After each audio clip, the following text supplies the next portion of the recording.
So hi everyone, thank you all for coming to this Lesbian Visibility Week event. I'm Martha Robinson-Rhodes, I'm the Policy and Research Officer at Sonewall, and I've been working on some of our family formation campaigning, and my pronouns are she and her. We're joined by Whitney and Megan Bacon-Evans, also known as Wegan, who are two of the women on Diva's LGBTQI power list this year. Whitney and Megan are vloggers and content creators for their channel What Wegan Did Next, and they've recently started a legal campaign against their local NHS clinical commissioning group. NHS Frimley, like 4 out of 5 clinical commissioning groups in England, requires same-sex female couples to self-fund multiple cycles of artificial insemination before they can become eligible for NHS-funded IVF. And that can end up costing LGBTQ plus people, especially lesbians, bi women, and some trans people, thousands of pounds. At Stonewall, we're supporting Wegan's campaign as part of our family formation work, and we recently set up a postcode tool where you can find out the requirements for accessing NHS-funded IVF in your local area, as well as emailing your MP to call for change. So, hi, Whitney and Megan, thank you for joining us. Hi, Martha. Thanks for having us. So should we start off maybe by just talking about how you guys first met and how you got into content creation? Yeah, sure. Well, we met quite a few years ago. We're actually coming up to 14 years of being together. I know, met when we're 5. Yeah, and we actually met online. It's a bit of a crazy story. If anyone remembers MySpace out there, I mean, MySpace was where it was at in 2006, and that's how Megan and I met. It's kind of a long story, but just to cut it really short, I'm from the South originally, Kentucky and Tennessee, and I always loved like the British accent growing up. I was always very fascinated by British culture, British girls. Got the Spice Girls when I was younger, you know, as you do. And I was living in Hawaii at the time. I was studying at the University of Hawaii, and it was Christmas break, so I went home to Kentucky, and I was it was Christmas Eve night. I was really jet lagged, so I thought I would go on MySpace and just see how maybe like British girls differ from American girls, just out of curiosity, maybe to find like a friend. So I went to Google and I Googled British zip codes, and I remember thinking, why do they have like letters in it? You know, okay, I'll go with it. So I took the first one that Google spit out and I put it into the browse section of MySpace, and then Megan was on the first page. And that is essentially how I found her. I call her like a Christmas Eve miracle, if you will. And then I ended up studying abroad in 2008 from the University of Hawaii. Not because of Megan. In London. In London, it was in London. But just to fulfill that urge of like my British curiosity, and I was so excited, and it was just a bonus that Megan was here as well. We didn't tell each other we liked each other, but you know, I knew 6 months prior, like she was the one. I knew I was gonna marry her. I can't even explain it to you. I was like, that is like gonna be my wife one day. And this was before like online dating was a thing. It was taboo back then. You lied to your friends who met me that day. How we met through mutual friends, because yeah, but now it's like the norm. But basically, yeah, we met up, and the rest was herstory, as they say. We were officially a couple 2 weeks later. As lesbians do. As lesbians do, yeah.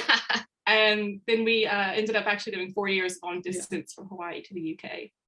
Yes, so that's our relationship storyline in a nutshell.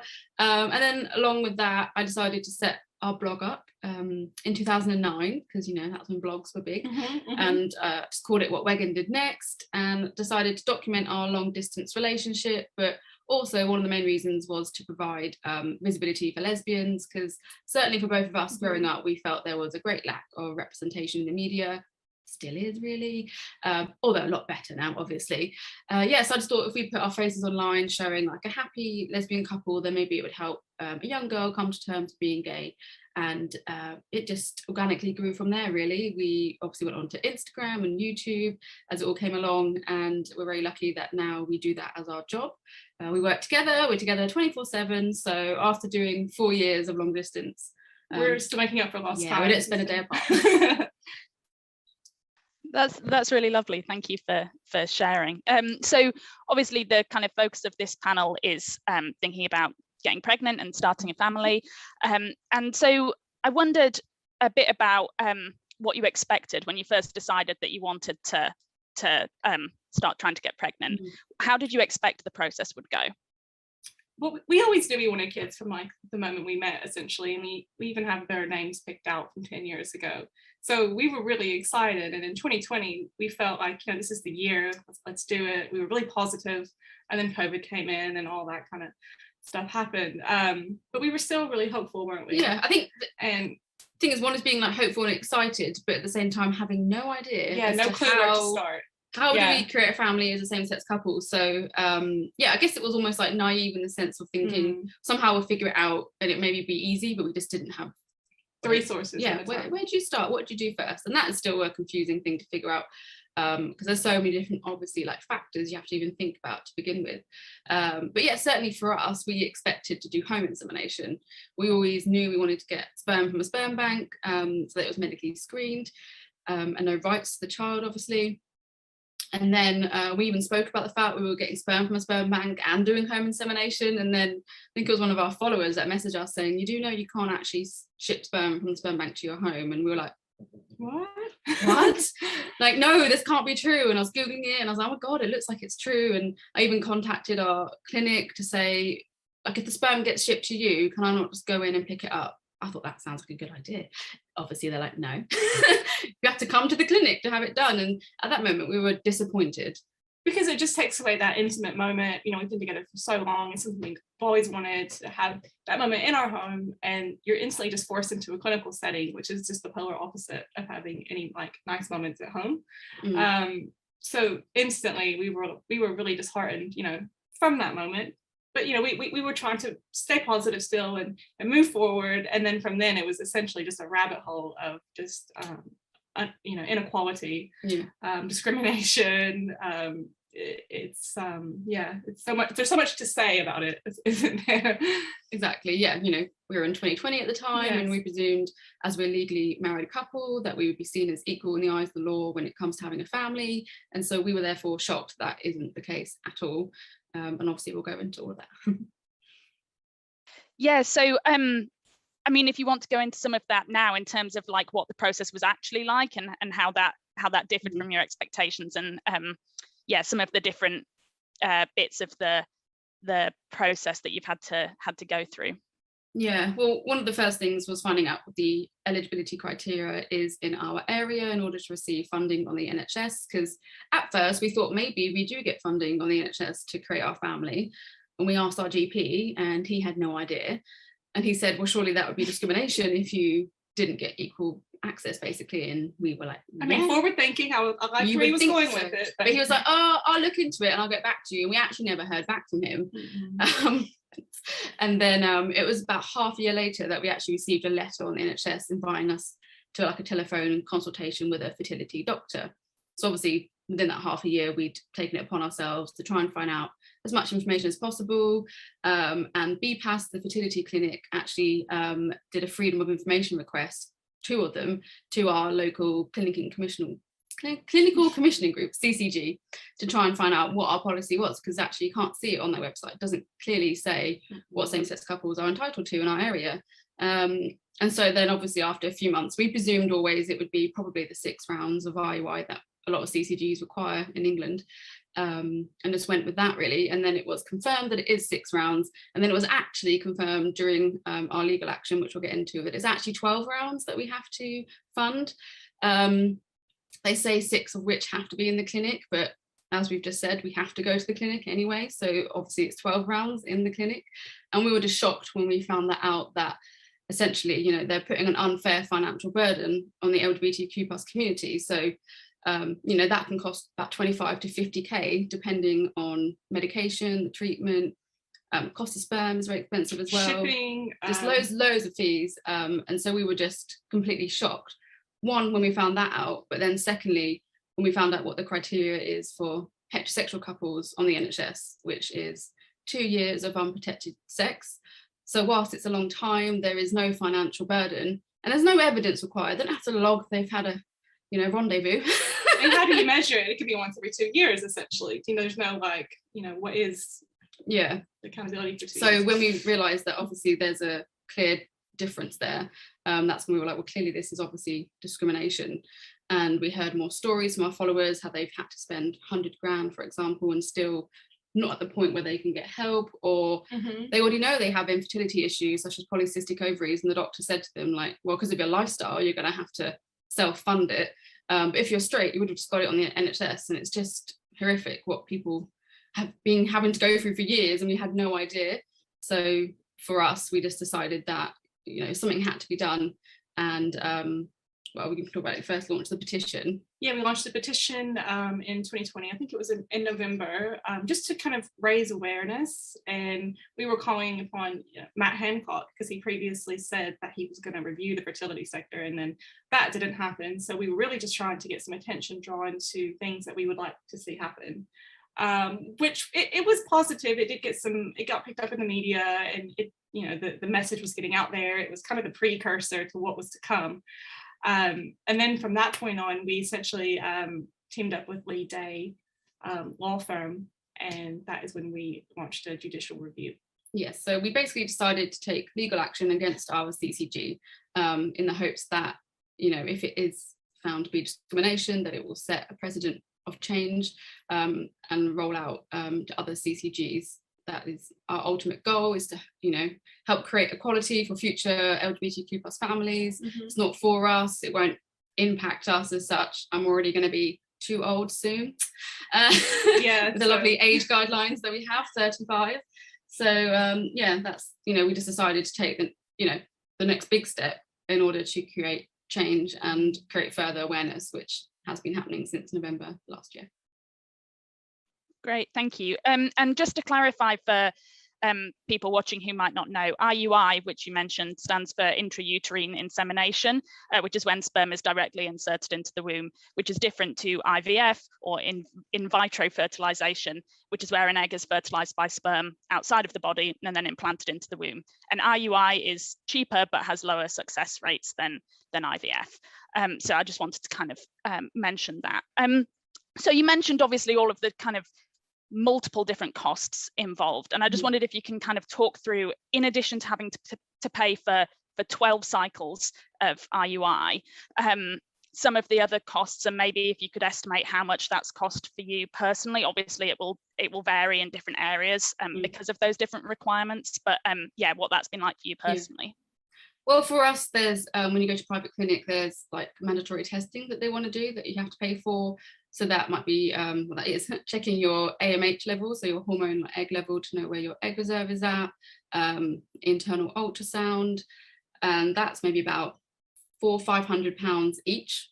And we both went through it because we wanted to know where each of us were at with our egg reserve, because we already said that I would probably go first and carry, but obviously the results of that could have changed our actions and what we do. And then the other test that often involved is called a high COSI, when they have to test your fallopian tubes to see if they're blocked, which is not a fun experience, rather painful. And you have to pay for that as well. I think that was £800 maybe for that. And then the biggest cost as well, obviously, is sperm. Just to give an example, so one vial, which is 0.5 millilitres of sperm, it's very strange to keep saying sperm, but you know, it costs about £1,000 roughly. And that's just one go at trying to get pregnant. So if you think about the fact that you are likely to have to do multiple rounds. So at the moment we purchased about five vials, I can't remember, of sperm. And but then you've also got to pay for storage, and you also then have to pay for shipping when it comes, and that's quite costly as well. So disclaimer, we did get a discount slightly on our sperm because we worked with Cryos International, the sperm bank we went with, but our sperm still cost us about £7,000. So you know, and that's only for 5 vials, so we don't know if we're going to have to purchase more, especially if we want to have siblings. We want as such. So yeah, I want them to have the same sperm donor, hopefully. So we don't know how much we will end up spending on sperm, or how much we're going to end up spending ultimately on fertility treatments, because, you know, we've always thought we'd start with IUI, and then, as you said, IVF can be more successful, but with that comes higher costs. So yeah, you just never know what journey you might go down, but from the outset, you know, you're spending a lot of money. A lot of upfront costs. Yeah, and not everyone has that at all, you know. So that was one of the things that drove us to take legal action also, was because of the like ban as such on sperm being sent to homes, it's driving women to find, you know, men online, or men are preying on women who are vulnerable. And we heard from followers who've had, you know, dangerous situations where they've met up with men online who seem to be offering their sperm, you know, kindly, but when it comes down to it, they essentially are going to sexually assault them, which is just really horrific to hear. And it's happening quite a lot. Like fertility doctors know about it as well, and they've told us. So and also there's, you know, if it's a known sperm donor in that way, they actually do have legal rights to your child. So even if you get them to draw up a contract, they can still take you to court and they can win. So that's what's scary if you don't go down the route of getting sperm from a sperm bank. So obviously everyone has their own journey, and some people have friends or family members that they're able to go with. But for us, there wasn't anyone that we wanted to use, and we wanted to always use sperm from a sperm bank. Thank you. Yeah, I mean, quite horrific costs. The figures on Stonewall's MP email tool are based on kind of NHS estimates, but when I was looking into that, it did vary quite significantly. And so if you're having to pay for potentially 12 vials of sperm for 12 cycles, that's over £12,000 just for that before you are able to access any NHS funding. So definitely. Yeah, round of IUI is about 1,500 maybe, but depends if they put your medication to stimulate your ovulation as well. So it's just it's a lot. Tens of thousands of pounds. Exactly. So have you experienced kind of other forms of discrimination? You mentioned the age limit, but also other kind of any other potential forms of discrimination as you've been going through this family formation process? I mean, obviously the main barrier was the financial barrier, but it was also just not really being catered to. So even though we're kind of forced into the private fertility sector, if you look at a lot of clinics' websites, for example, their marketing, same-sex couples are just hardly included. We went to an open day at a fertility clinic, and they didn't even mention once about how same-sex couples might go about creating their family. And at that point, we were still quite clueless, like, so what do we do then? I don't know. And I mean, their message was, you're all probably at the end of your tether, you know, this is a hard time. Megan and I are like, we're excited, we're just not getting started. This is literally the first thing we've done for our baby journey. So they're just missing out on a whole market. You know, it's just a missed opportunity, if you ask me. I think, you know, and it's even just the lack of information as well. So while it's not discrimination as such, but it's just the GP not knowing. And forms as well, you know, reason for infertility, no male partner, you know, there's no other box to tick, essentially. And even when the NHS fertility doctor and the consultation came around, we were obviously still going to go ahead with it, just intrigued to see what they would say. And they sent us forms before the meeting, and the person on the phone said, oh, there'll be like a whole section about your male partner, but just ignore that. So when it came, I literally was like, wow, they really did send a form with male partner on, even though they know I haven't got a male partner. It's like, how hard is it to change a form and just print out the other form for female partner? So, you know, there was no way for me to add anything about Whitney on the form, which is insane because it's our journey that we're going on, and they may need to know her history too in case she needs to carry. So it's just awful that we're just being completely forgotten about when lesbian couples will pretty much always need fertility treatments and help. Yeah, so you mentioned obviously your legal action that you're taking, and I just wondered kind of what changes you're specifically hoping for as a result of that. Obviously making it more equal for everyone, but is there kind of particular things that you're looking for?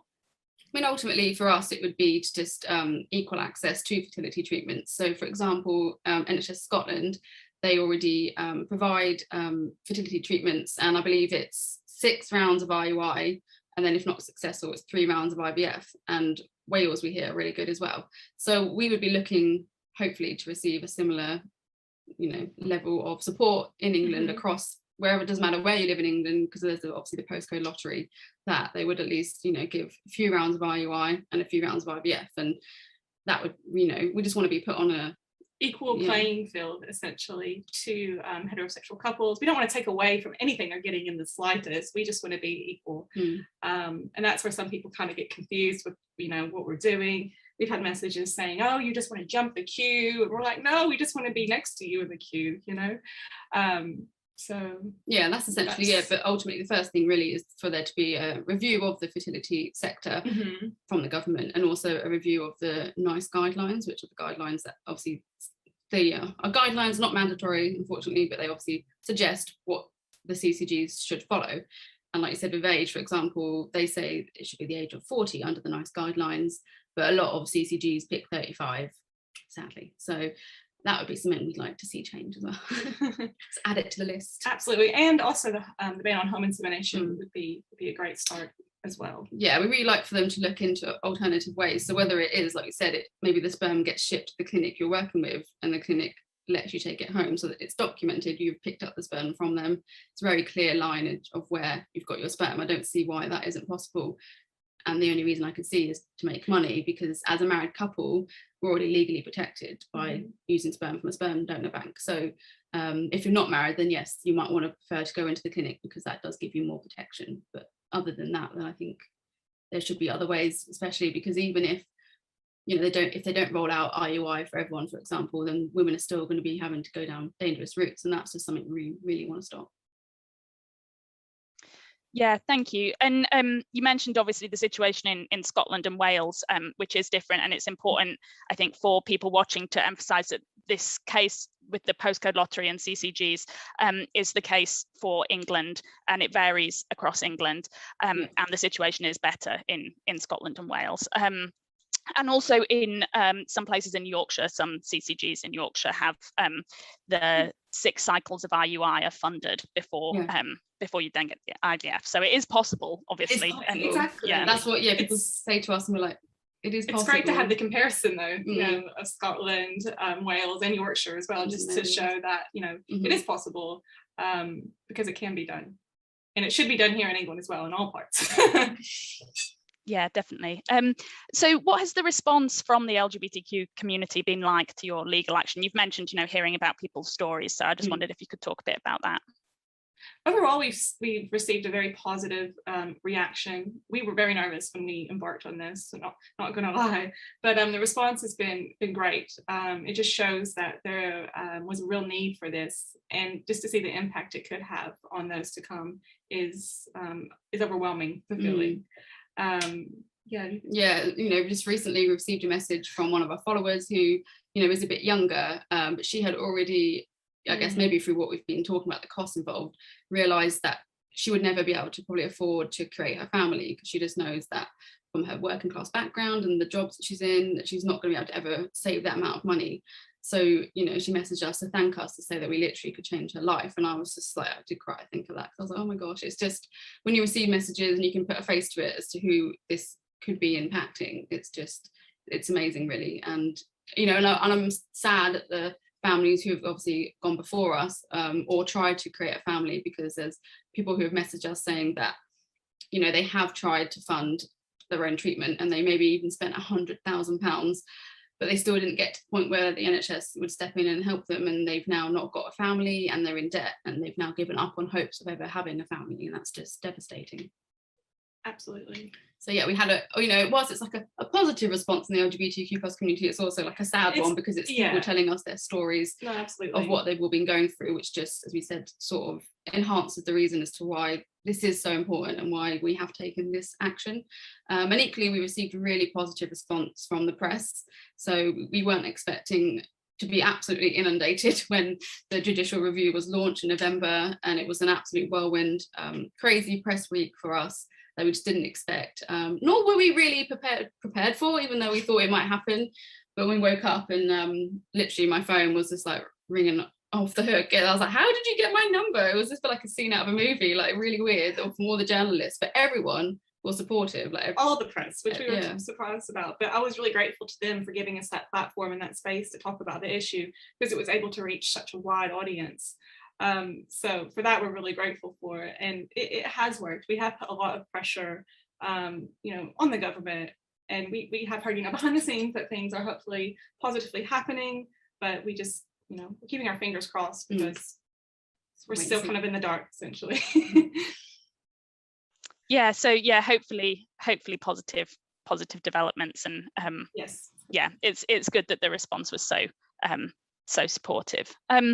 And just kind of final question now, I wondered what advice you would give to other LGBTQ plus couples who are thinking about starting or growing their families, how you would advise them based on your own experience. Well, I think one of the first things would be to check out Sonewall's postcode tool, because then you can literally put in your postcode and it will tell you currently, obviously, what your local CCG is offering you. So as we say, there are some areas that are offering funding, and I think that's really important to find out so you can start to figure out what route you might go down. There also is some tests that you can get on the NHS. Whilst it's not the AMH test for whatever reason, I don't know why, but there are some others. So it's always worth contacting your GP. Hopefully they might know what you're entitled to, and if not, hopefully they will find out. That's kind of the frustrating thing there. And it's just really having a discussion with probably your, if you're doing it with a partner or by yourself, is to look into the different types of fertility treatments and what feels the best fit for you. Whilst we talked about there's IUI and IVF, but there's also reciprocal IVF. So that's when you can share your eggs essentially. So Whitney could carry my baby, for example, I could carry hers. But side note, there is more discrimination when it comes to that. So you will be charged to have like the eggs screened as if you're like an anonymous donor, even though it's your partner, which they don't do to straight couples. So that's just like that's another thing to and if you're looking for a sperm donor online, like for us, we looked into the UK clinics and it didn't give us enough information for us, so we looked abroad, and that's why we went with Cryos International in Denmark, because you can see a lot more information, such as photos as a baby, as an adult, hear their voice, and so if you're wondering where to start, because we didn't know where to start, that was kind of the first things we looked into. Thank you. That's really helpful, and hopefully will be helpful to the people watching. So thank you very much. I think that's kind of everything. Is there anything else that you would want to add before we finish up? No, I think we definitely have covered everything. I mean, it's a subject we could definitely speak on. We could speak for hours time. on it, but you've asked very good questions, and really happy to be here and to shed some light on our journey of doing this. Just happy Lesbian Visibility. Happy Lesbian Visibility Week. Yes, absolutely.